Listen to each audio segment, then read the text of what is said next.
tetukitegeera. Okusaba okubi kyeki nakitegeera bwe nti osobola okusaba obubi katugambe Katonda akusuubira kugenda kubuulira njiri mbalala gwe n'otandika omusabo ge emyaka 3 egiddako mu maaso agamba ajja kujja wano akutwala embalala obulire enjiri otandikeyo ekyoto obeeko boogasa obasimbeyo efuukemu ekkanisa then mu kkanisa eyo gy'osimbye wajja kubaawo connection wabeewo okugenda mu America.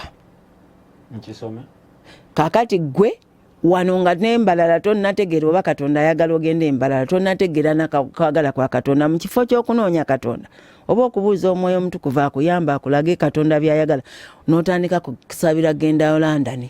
Mukama nze mpa visa n'osiiba 5 n'osiiba 10 buli nnaku essaalayo buli lw'osaba bagirisiivinga zonna zijjuddeyo naye osaba bubi kubanga tosabira mu kwagala kwa Katonda tosabira mu plani ya Katonda.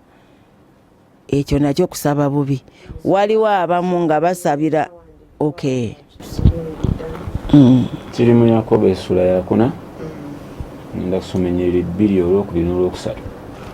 Mwegomba so temulina mutta era mwegomba so temuyinza kufuna. Mulwana era mutabaala temulina kubanga temusaba. Olwokusatu musaba ne mutaweebwa kubanga musaba bubi mulyoke mubikoze okwegomba kwammwe. So biblical kati gw'osaba ogende mu America olwa papasizo zeugamba nja kukomawo ngula amataka ngula ennyumba nzimba amaka n'ebirala mpasa omukyalo omumyufu ebirala kati nga kabalagala yamyuka kati nga plani ya Katonda gy'ayina Katonda ayagala tusabire mu plani ye. Kati bwe tusabira ezessaala ezikola ki ezipendinga mu ggulu ne zibeerayo nga bakuwulira osaba naye awo wonna by'osaba baba baagala tereera mu order kkiriza Omwoyo Omutukuvu akuyamba akuwa ekituufu. Mukama nfuula ky'oyagala twala gy'oyagala amwiya yogera. Abatulaba Pastor Aida tujja kumuzzabuza ekyamazima tulina okubeera nga tufundikira entandikwa yaffe nga tugifundikira naye tetujja kulema kuddamu bibuuzo by'abantu bano. Pastor Aida nga tetunasiibula waliwo omukyala bamuyita Doris Kabahenda ali Kisaasi abuuza kiki ekyakutawanya wewakomawo omubiri wakusigala oli nnomo oba olina obuzibu bwewafunamu. Okay. Bwe nakomawo nga bwe nkugambye nti bwe nali nvaamu naseparatinga ow'omunda ng'ali separated ow'okungulu ng'ali yekka ow'omunda n'asowoka paati ku paati ate nga waliwo nange abalaba. Naye bwe natuuka okuvaamu abo ababiri baavaamu babiri alaba n'ow'omunda kitegerekeka. Ow'okungulu yoona atudde abantu bonna gwe balaba this one ono ye yafa yali asirise munda muye ne muvaamu omulala bw'ati naye bwe yavaamu n'oli yali agamba bakola ki abo tebaseparatinga era bwe basobola okuseparatinga wano nga bagamba ono asirise ono yeteeseteese naye bwe kutuuka okuvaamu bali ababiri bagenda kubanga osigala oyogera otegeera olaba. Kati ona ow'okusatu yasigala wano nga bamugalamizza nga bagamba afudde gamba temukwatako kikyafu kibi sikyegomba kiddamu. Bwe nakomawo njukira nakikwata wano ku mutwe abaana abato mulaba wano arawundi eno abalala babeera nabweti okay ogwo gwe mulyango mwoyita ng'ofuluma oba ng'oyingira. So bwe nakomawo nakikwata like nga bw'okwata buno obulago nimpisaamu amagulu kyali blocked nga sisobola kukawadde okutuuka wano nasigala wano bwenti nenkibeeramu kati we naweewa order ey'okusigala kubanga nali ndooza nja kumalawo 7 days nziremu neddireyo mu ggulu nali ntuuse naye bwe najjukira nti natuuse ne wa Ibrahimu mu lubiri nga waliwo abasajja abedda nedda nga bakaabirira 1 minute nange ejjukira nasooka ogikaabirira wali nesifuna chance naye kati nafunye chance nfunye chance ekomawo ku nsi babadde baŋŋamba saakola kibi nnyo okutuuka mu ggulu nga tewakola kyoteekwa kukola kubanga twali tudduka Yesu afuuka empologoma n'abagoba singa tulitudde wano empologoma Rio empologoma neeyingirawo kyekibaawo kubamu akafaananyi Yesu afuuka Rio ng'agoba buli ataakola mu ggulu ne tudduka ne tubuna emiwabo nga bwe weekweka mu muti gugamba gukuviira bw'ogenda mu kiwonvu kikuviira bw'ogenda ku nsozi lukuviira nga lugamba mwe abataagasa nviira gwe abataagasa babayita abatalina mugaso bw'oba tewakola kyotekwa kati nze nali ŋŋenze ŋŋambalirwa mu abo abataagasa ku nsi kiri omwoyo omutukuvu kye yaŋŋamba n'enkigino walinga kati nenkijjukira neŋŋamba nfunye chansi nsobola okukola yensonga lwaki mundaba nga nkyalimu nendisidinga obutaddayo ku olwo wadde 7 days kati wayiseewo emyaka emeka nkyakola yensonga lwaki nasigalamu mukama waffe yeebazibwe so nensigalawo nensalawo obutaddayo ku olwo kakati wakati awo yes nze nali neewuliranga akaveera nga siriiwo akaveera kana ke bateekamu sukaali okamanyi ng'empewo bwe olwewowewo olwo olumanyi olw'okunsi olutini nga si windi nga luntwala nga singa lujja sisobola kwetengerera nga luntwala gye lulaga naye ng'ondaba ndi muntu omulamba naye munze nga neewulira kaveera nga bola bwe lufuuwa ne lukatwala bwenti bwe nali ekirala nali nkyali separated nga ŋŋamba abantu temundaba nti ndi babiri nze nasigala ndaba ababiri bano ng'oli mwali noono mwali naye nga waliwo space kati ekyo kyali kintawaanya nga sikwataganye kati nga mbagamba temubalaba nga sisobola kutama so bwe mba njagala okutama ono yasooka n'olinajja nakwa pa nga muwulira kwegamba kyantawaanya okumala ebbanga naye ekirala ekyantawaanya kwe kuddamu okwefikisinga kubanga kino ekintu kyali blocked nayingirako wano nga bw'okwata luno olugoyi nayinga eno olusibe ati nenyingirako nembeera nga nezingidde wano okumala ennaku naye bwe banzizaayo kubanga bwe nakomawo Pastor Kayiwa ne bamugamba kati tumutwale Mengo because bali bantwala Mengo hospital ngera nasigala ng'omulwadde omuyi n'abagamba mumuze waka kati mukunzizaayo nali sitegeera nnyo nali ndooza nga sinadda bulungi nga nkyali afu mubiri byembaddemu ne byendaba nalaba kati wenkitegeera nti baali bamalayika nakomawo ne bamalayika nga bangi by the way kubanga we nakomawo mu kukaaya n'okujja bansuula lwampaka nali ŋŋaanidde mu ggulu kati Yesu ne bajjawo bamalayika ne bankwata eno neeno n'owookusatu ng'ajjira mu bbanga n'abasatu nga bali waggulu we ne bandeetanga okumyasa we ne nzigukira mu entrance y'omulyango gw'ennamirembe kati bamalayika abantuusaawo ne banyimirizaawo kati ono ow'omumakkati ye yayogera nange bali nga basirise bantunuulidde naŋŋamba nti nkuweera amagezi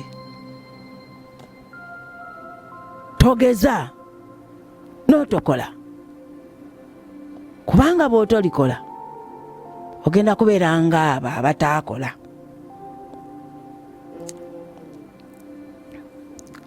kakati najjukira ebyo byonna ebyali bibaddewo mukama waffe agulumizibwe kati okwo kwali kukomawo okuli okwasooka mu 2000 bwe bato bwe bankomyawo najjukira ebyo byonna nensalawo nsigalewo nkole.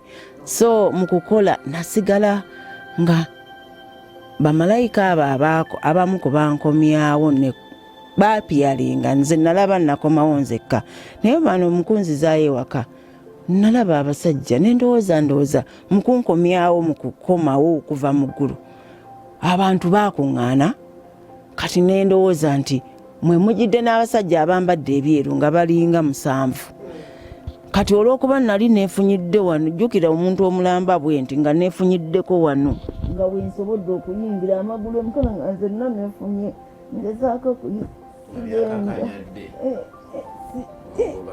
nga ndi bubi. Ekyo kyankola bubi nnyo naye nalaba abasajja pako zino muzimanyi ez'amasannyalaze nga bayingiza pakozi nga bazze ne pako bayingiza mu soketi nga bayiwa mu kintu kino nga bakiyiwako wonna amazzi agababula ageseze tokotokono nayiwako nanjiwako nanjiwako nga ninga aloota nga ndaba biriruyo nga n'abantu mbalaba nga bano beetabudde mu bantu nga bebanjiwako kati webanjiwangako ennyo buli paati gye bayiwako nga nkola bwenti nga mpulira ettaka Rio ettaka essambe lino lye bakolamu bloka Rio kati nga ndiraba nti lino ttaka Rio nga bwe baliyiwako ago amazzi agookya nenkola bwenti mpulira litandika okugonda nempisaamu emikono ne bayiwa nempisaamu omulala ne bayiwa nenzija nga nzika paka we bayiwa nenzika nenfikisinga omubiri nenfiitinga nensigala nga akaveera. Ekyo kyandwako like 3 months. Ekirala ekyambaako nga siwulira nti ndi ku nsi nga tesiwulira bugumu lyonna mu nsi nga nze amazzi naaba ebidomola 3 bamala bifumba ate nga bwobi kwegamba bateekako ekitamu nga kyesera bwe kityago ge banjiwako ge naaba ne bwogateekawo eddakiika mba siwulira mpulira gannyogoga nga nenfuuka black nafuuka nga kana akazindaalo nga nakadda nafuukawo nali mweru nnyo nafuuka bwenti kati ngenda ntereera naye ekirala kino tukiyite mangu Florence Namulumba abuuza nti abantu bano ababeera nga tebasoma tebamanyi kitegeeza kusoma ate tebamanyi kuwandiika naye nga baagala Katonda bo baligenda mu ggulu kuba tebamanyi nabyawandiika. Naye Katonda yatonda omuntu nga system si bwe kiri omuntu ataasoma kyogamba talina magezi good alina amagezi ategeera nti waliyo Katonda eyamukola ate amanyi n'ekigambo kya Katonda. Seriously osanga abantu abataasoma nga bamanyi ne Bayibuli okusinga abasoma nga tebamanyi wadde okusoma bawulira nga babulizi babuulira ate n'omwoyo omutukuvu abasomesa. Florence Namulumba tumuzebe kisembayo mukyala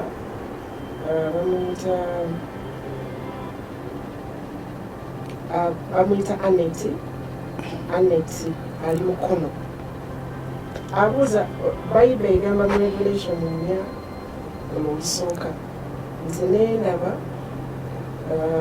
yawandiise muzungu after this I looked and there before me was a door standing open in heaven and a voice and the voice I had first heard speaking to me like a trumpet said, come up here and I will show you what must take place after this.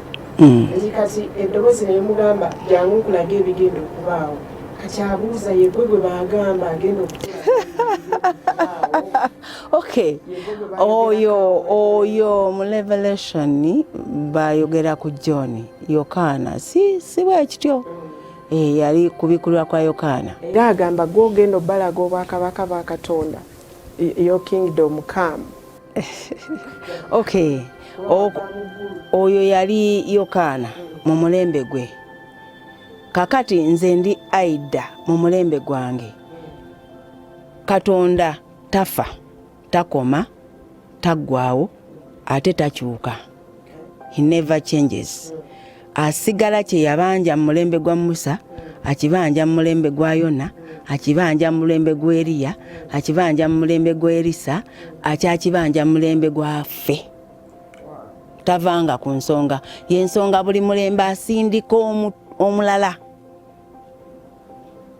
Buli mulembe asindika omulala. Kati ku mulembe gwe nze ndiwo ampulire. N'abaaliwo ku Yokaana baamuwulira. Nange bwe ndivaawo walibaawo wajja.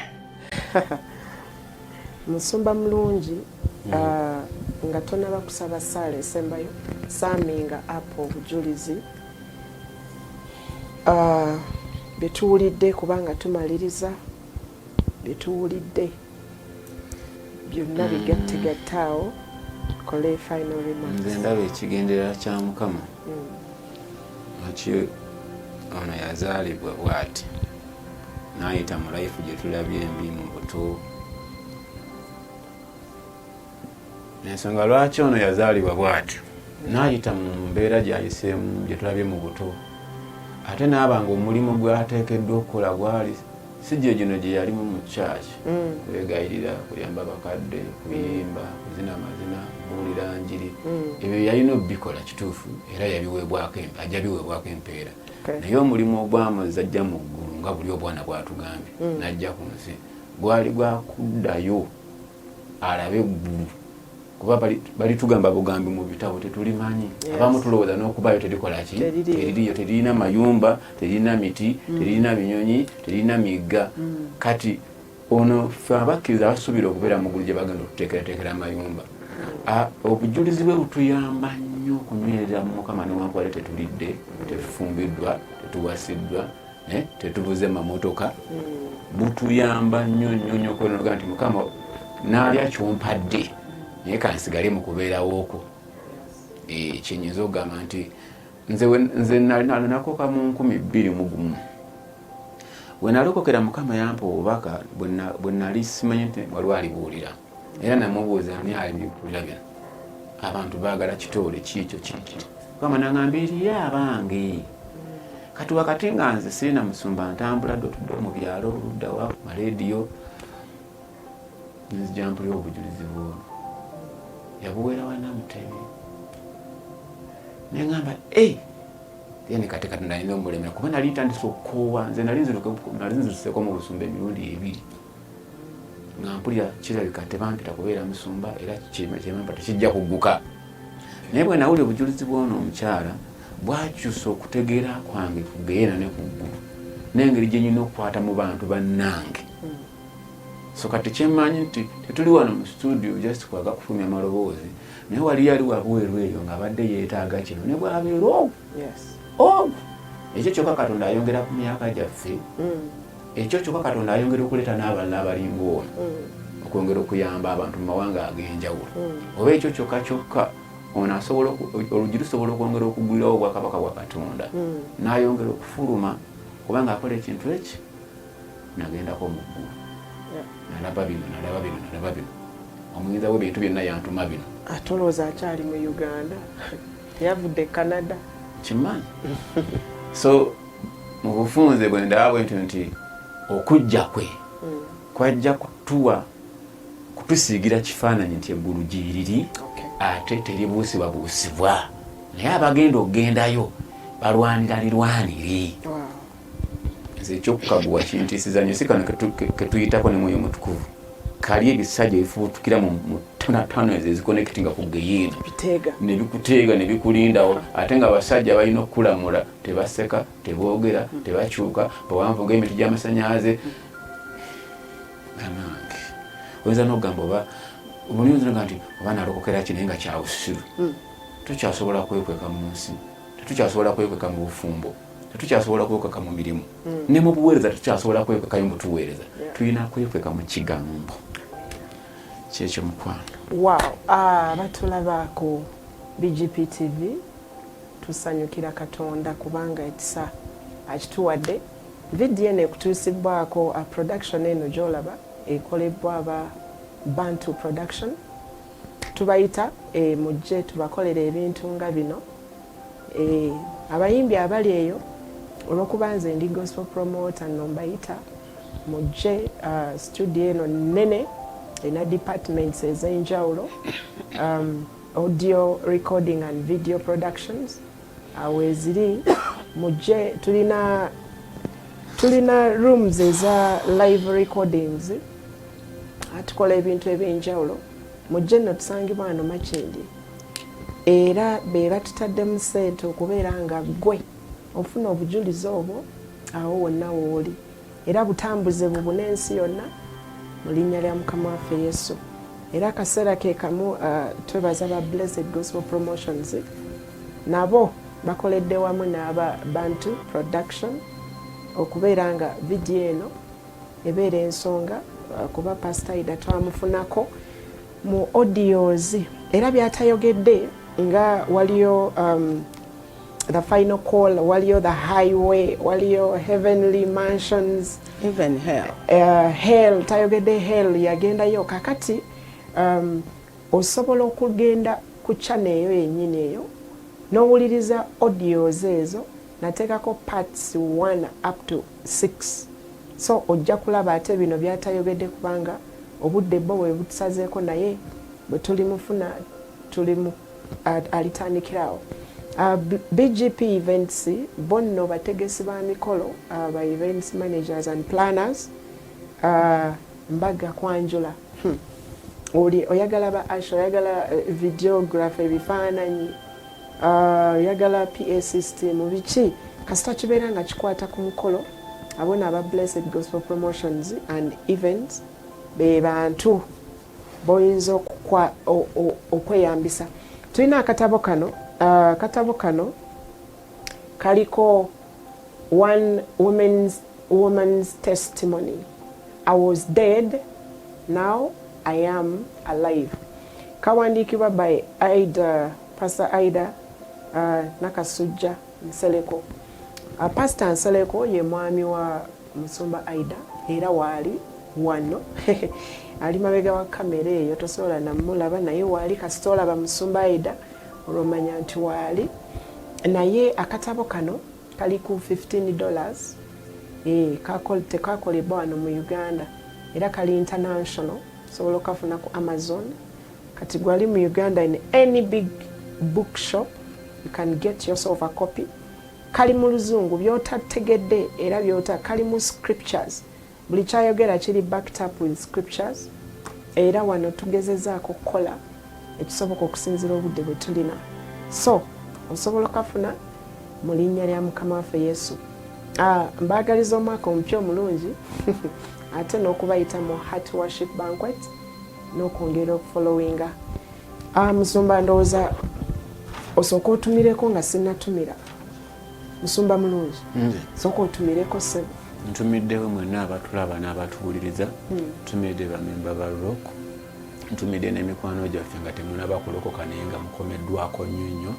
Ebintu bino bya ddala bw'obanga obiwakanya Katonda nawe yakutonda mu kifaananyi kye, mubuuze ajja kubuulira n'okusukuna by'owulidde. Ntumidde ne mukyala wange ne baganda bange mu Yesu. Amina. Obadde ku program bagiyita tulina programs nyingi ku TV eno eya BGP TV, naye eno ey'obujulizi eyitibwa My Journey, olugendo lw'obulamu. Nze nja kutumirako omukyala amuyita Julie atukoze bulungi ku programu eno. Julie yonna gy'oli Mukama akwenye omukisa ya keeping ne kasmile ako omwaka guno.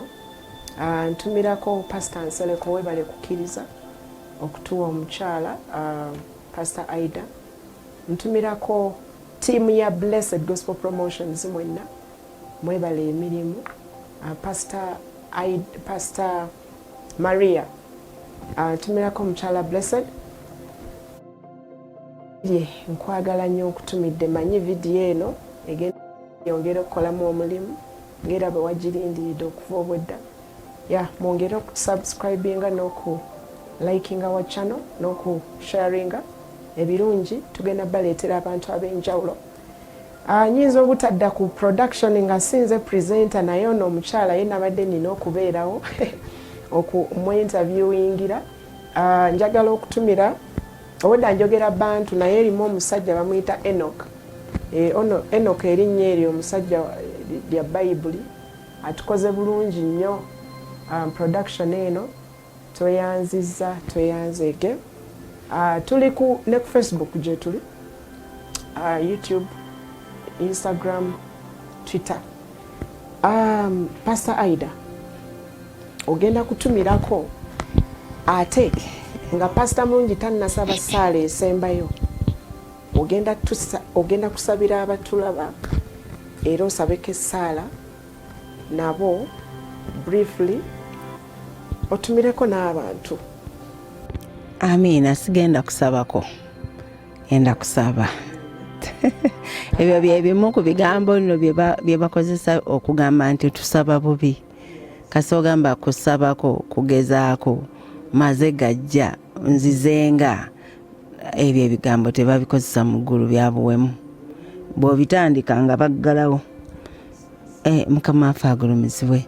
Oba naye ntumirako Mr. Nsereko ne bonna bani ndekani ntumirani bajja kunyiga.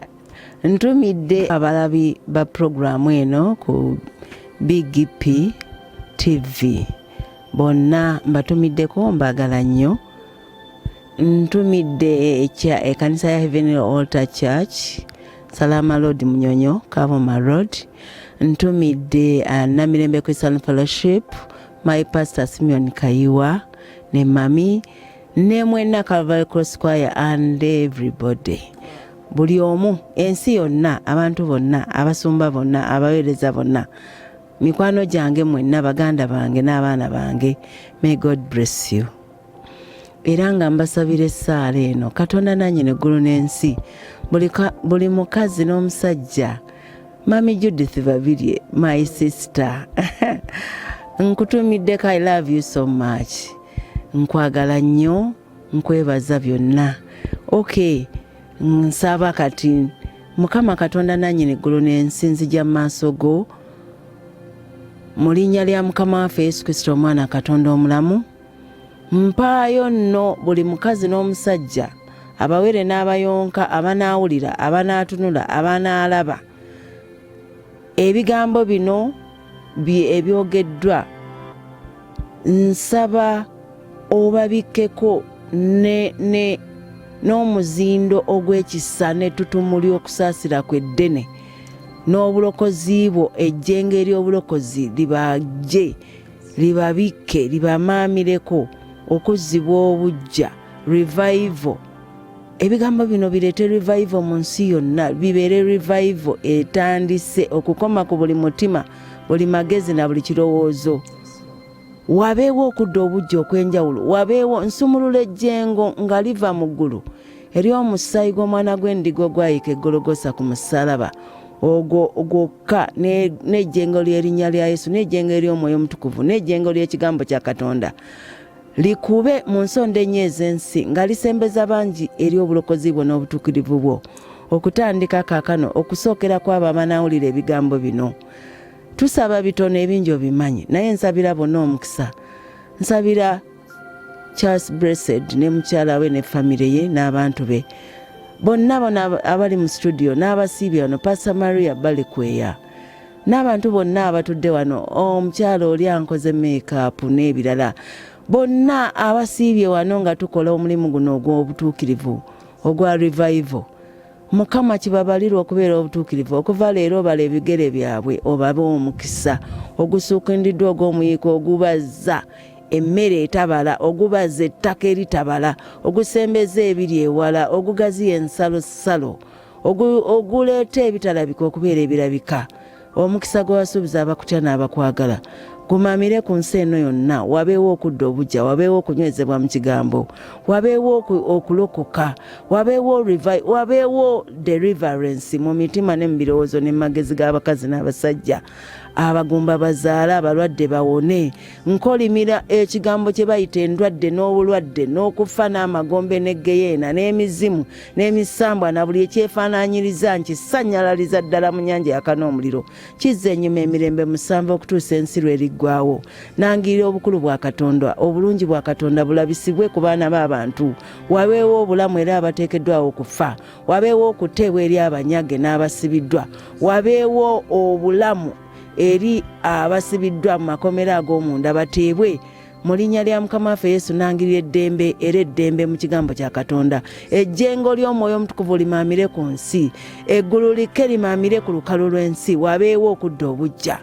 Mukama tusaba bitono ebingi obimanyi mpaayo ebigambo bino byetwogedde tubikweka musaayi gwa Yesu tubisaako olukomera n'abagenda obikola bawa amagezi agenya nkowoola ejje eri abamalayika abalwanyi abafuntuza abateeza abataayiza ku lw'Emidiyaani bataayize mu nsonda ennya ez'ensi ku lw'abalonde n'abo abagenda okukola ebigambo bino na buli akwatibwako na buli atodde na buli alina kyasize na buli alina kyayimiridde mu mulimu guno ezzadde lyabwe liriba lya mukisa n'entamu gye bafumbiramu eriraba omukisa na buli we balinnya ekigere balaba omukisa omulembe gwabwe gulwemba omukisa nange ndaba omukisa abaana bange balaba omukisa even ota yonna ngisabira omukisa abasumba n'abaweereza n'abatume ne bannabbi bagolokosebwe mu maanyi bwe bawulira ebigambo bino Mukama nkoola battalioni ez'abamalayika mu buli department ey'eggulu bakke okutandika kaakano obwakabaka bw'obukke byagala bikolebwe mu linnya lya Mukama waffe Yesu nsabye amen. Wow. Dr.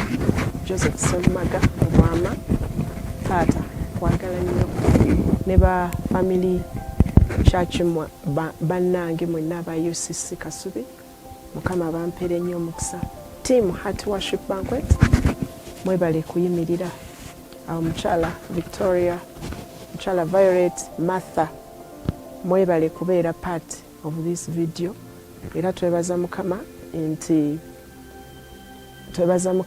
nti atuwadde ekisa kumaliriza programu eno musumba mulungi kasaaminge out nga tumaliriza mu linnya lya Mukama waffe Yesu.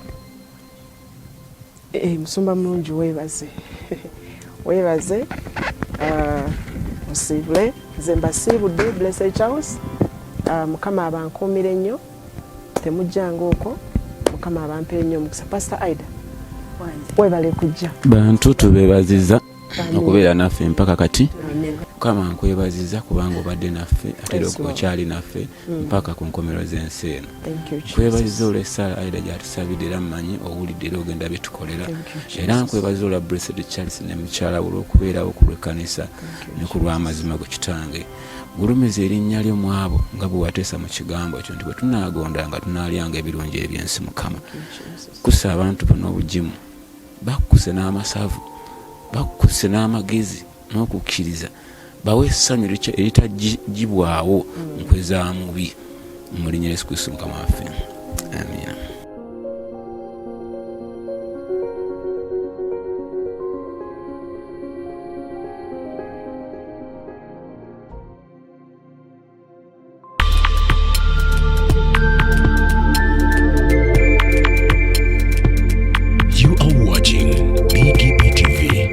Heart.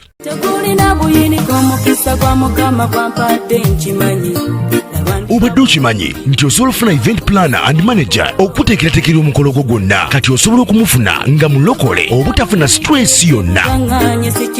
Big GP Events be bantu abatuufu oyagala cakes ebifaananyi ebirungi ne video motoka z'abagole mu bika eby'enjawulo jangu tukuyambe tukola decoration ali ku mulembe tulina bridal gowns ne changing wear obutebe tents abafumbi abalungi saako PA system ekyuma ekisunsula obulungi ate nga tukulira ne budget y'omukolo gwo ejja mu nsawo yo saakuba ushers baffe abali smart abataswaza mukolo gwo n'abogezi b'emikolo abalungi bakatumwa ate nga tusobola n'okufunira reception y'omukolo gwo katoyagala suuti makanzu agatwalibwa ku buko oba gomesi tubikufunira ku bisale ebirungi Big GP Events bwetegeka omukolo tukuletera n'abayimbi abasanyusa abagenyi bo saako kukola selection y'ennyimba ezigendera ku mukolo gwo. Essimu 0775868131 oba tusange Facebook page yaffe oba Twitter, YouTube ne Instagram. Blessed Charles, Blessed Gospel Promotions, BGP Events. Twewayo for excellence, flexibility, time, integrity and hard working.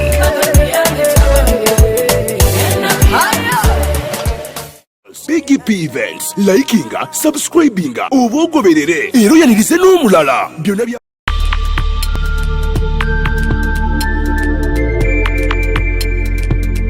You are watching BGP TV, the Father's Heart.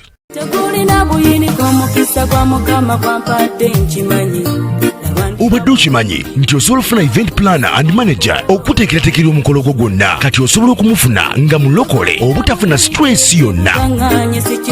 BGP Events be bantu abatuufu oyagala kekisi ebifaananyi ebirungi ne vidiyo motoka z'abagole mu bika eby'enjawulo. Jangu tukuyambe tukola decoration ali ku mulembe. Tulina bridal gowns ne changing wear, obutebe, tentsi, abafumbi abalungi saako PA system, ekyuma ekisunsula obulungi.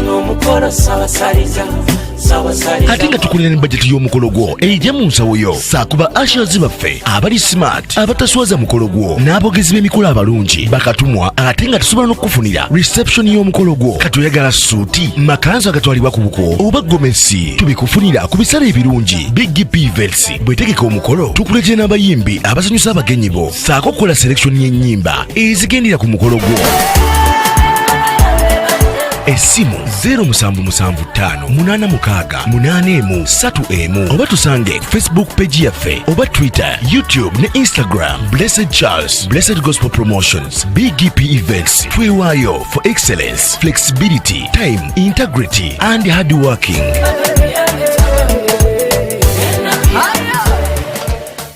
BGP Events, likinga, subscribinga, obogoberere, ero yanirize n'omulala. Byonna bya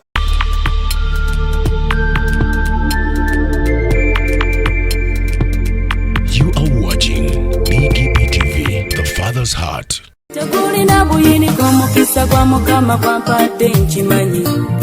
Obadde okimanyi nti osobola okufuna event planner and manager okuteekerateekera omukolo gwo gwonna kati osobola okumufuna nga mulokole obutafuna stress yonna. BGP Events be bantu abatuufu oyagala kekisi ebifaananyi ebirungi ne vidiyo motoka z'abagole mu bika eby'enjawulo. Jangu tukuyambe tukola decoration ali ku mulembe. Tulina bridal gowns ne changing wear, obutebe, tentsi, abafumbi abalungi saako PA system, ekyuma ekisunsula obulungi. Ate nga tukulira ne budget y'omukolo gwo ejja mu nsawo yo saakuba ushers baffe abali smart abataswaza mukolo gwo n'abogezi b'emikolo abalungi bakatumwa ate nga tusobola n'okufunira reception y'omukolo gwo. Katoyagala suuti, makanzu agatwalibwa ku buko oba gomesi tubikufunira ku bisale ebirungi. BGP Events bwetegeka omukolo tukuletera n'abayimbi abasanyusa abagenyi bo saako kukola selection y'ennyimba.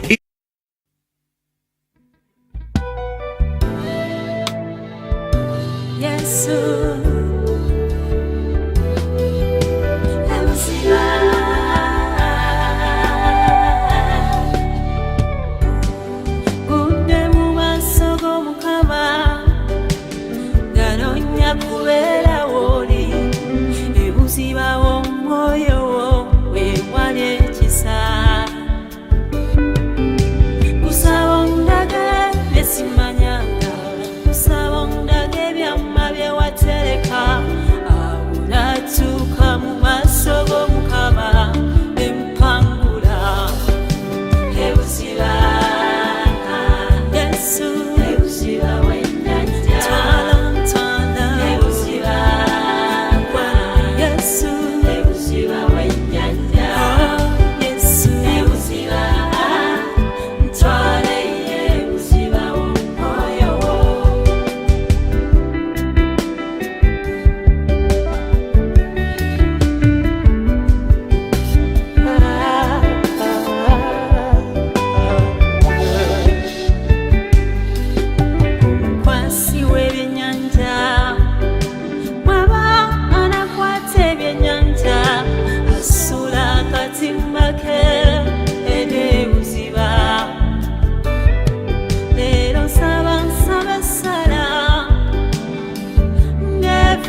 ndekeddwa nga nkaawa nga sirina yamba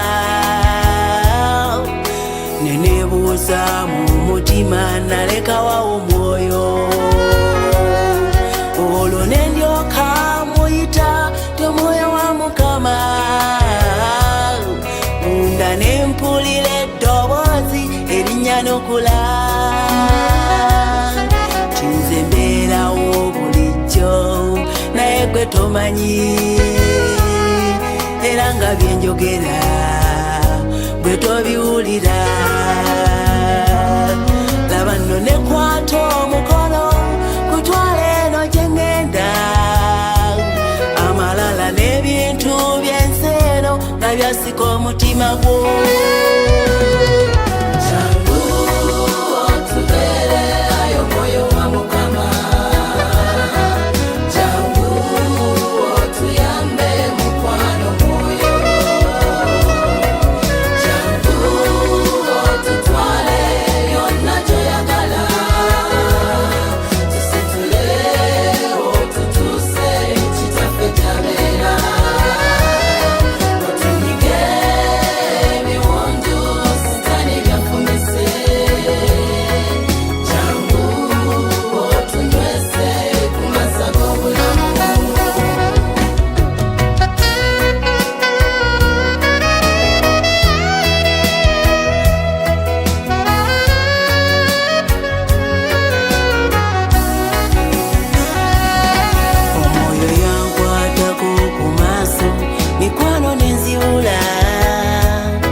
kabire kanisa olwo nno nantegeeza ebiseera yinga biyise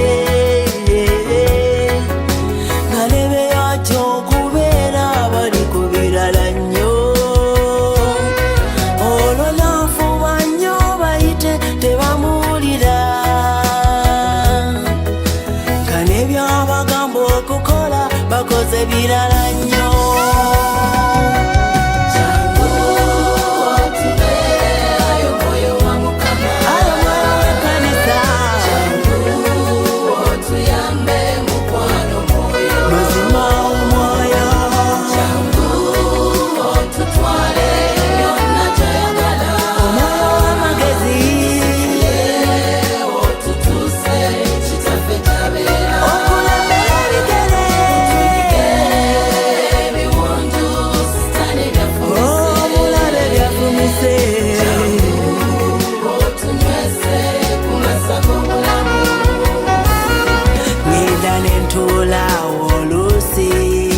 nenebuuza mu mutima nempamma nteno neri nga tewali aliwo nga nsobeddwa nga nkaawa enzikiza y'ensinga ekutte nga nebenesize mu nsi eno banjabulira olwo ne ndyoka muyita tomwoyo wa Mukama